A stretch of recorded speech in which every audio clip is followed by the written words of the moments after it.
Olá, somos a AEPET, Associação dos Engenheiros da Petrobras. Precisamos falar sobre um assunto que é de interesse de todos os brasileiros. O que você sabe sobre a Petrobras?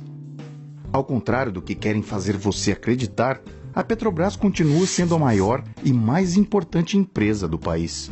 Mas querem vender a ideia de que a estatal está falida e que a única solução é a privatização.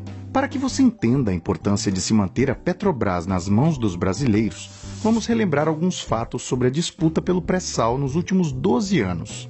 Em 2006, o governo anuncia a descoberta do pré-sal. Uma ótima notícia para o nosso desenvolvimento econômico.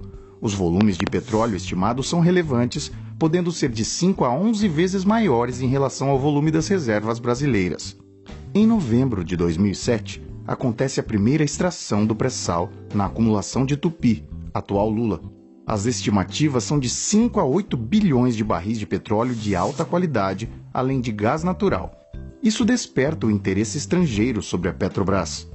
Em janeiro de 2008, acontece um fato preocupante. Notebooks e HDs da Petrobras contendo dados sigilosos sobre a exploração de petróleo são roubados. Em abril do mesmo ano, a Marinha dos Estados Unidos anuncia o restabelecimento da Quarta Frota, operando inclusive na América do Sul. O mesmo aconteceu às vésperas do golpe de 64. Coincidência?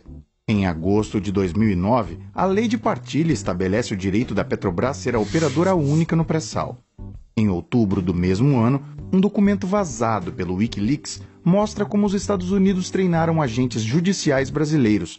O mesmo documento pede para instalar treinamento aprofundado em Curitiba. Ainda em dezembro, o Wikileaks vazou o documento oficial do consulado estadunidense do Rio de Janeiro, intitulado A Indústria do Petróleo pode alterar de volta a lei do pré-sal? De acordo com Patrícia Pradal, executiva da Chevron e representante do Instituto Brasileiro do Petróleo IBP, o senador José Serra, candidato à presidência da República pelo PSDB, teria afirmado: "Deixe esses caras, do PT, fazerem o que quiserem. Não haverá rodadas de leilão, então vamos mostrar a todos que o modelo antigo funcionou e vamos mudar isso de volta." Em 2013, documentos da NSA, vazados pelo ex-analista da agência Edward Snowden, indicam que a Petrobras foi espionada. O Brasil é um dos países mais espionados pelos Estados Unidos porque tem a Petrobras, o pré-sal e potencial na produção dos renováveis.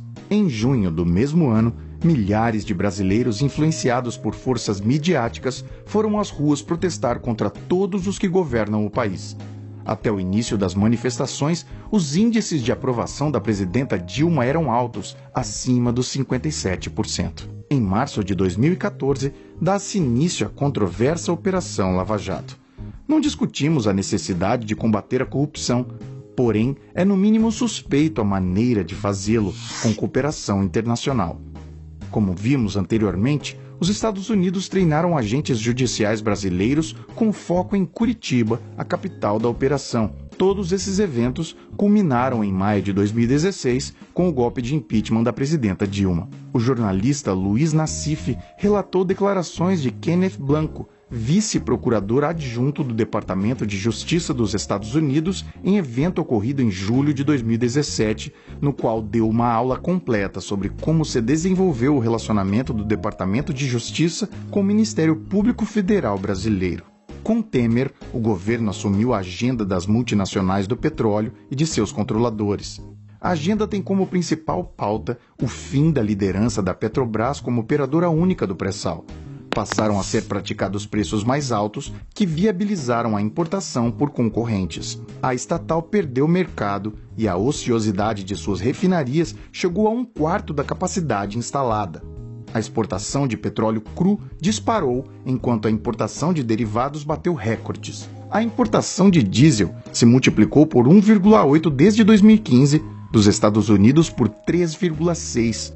O diesel importado dos Estados Unidos, que em 2015 respondia por 41% do total, em 2017 superou os 80% do total importado pelo Brasil. Enquanto isso, pesquisas recentes apontaram que 70% dos brasileiros são contra a privatização da Petrobras, enquanto 78% são contra o capital estrangeiro na companhia. Os dados são da Folha de São Paulo. Sob o eufemismo parcerias e desinvestimentos, o plano estratégico tem a meta de privatizar 34,7 bilhões de ativos da estatal entre 2015 e 2018. Em janeiro de 2018, a Petrobras pagou a absurda indenização de 2,95 bilhões de dólares a acionistas dos Estados Unidos. Esse pagamento é mais uma etapa da transferência da renda petroleira brasileira, um ato típico de crime de lesa pátria. O pré-sal já representa mais de 50% da produção brasileira de petróleo. Nenhum país se desenvolveu exportando petróleo por multinacionais. A superação do subdesenvolvimento depende da utilização dos nossos recursos naturais em benefício dos brasileiros. As multinacionais privadas de petróleo estão decadentes. Entregar a estatal na mão do capital estrangeiro é um erro. A Petrobras é fundamental para garantir o desenvolvimento soberano do Brasil, assim como nossa segurança energética e alimentar. A Petrobras é dos brasileiros. Diga não à privatização. Quer saber mais? Leia o artigo na íntegra e conheça o portal da AEPET, www.aepet.org.br.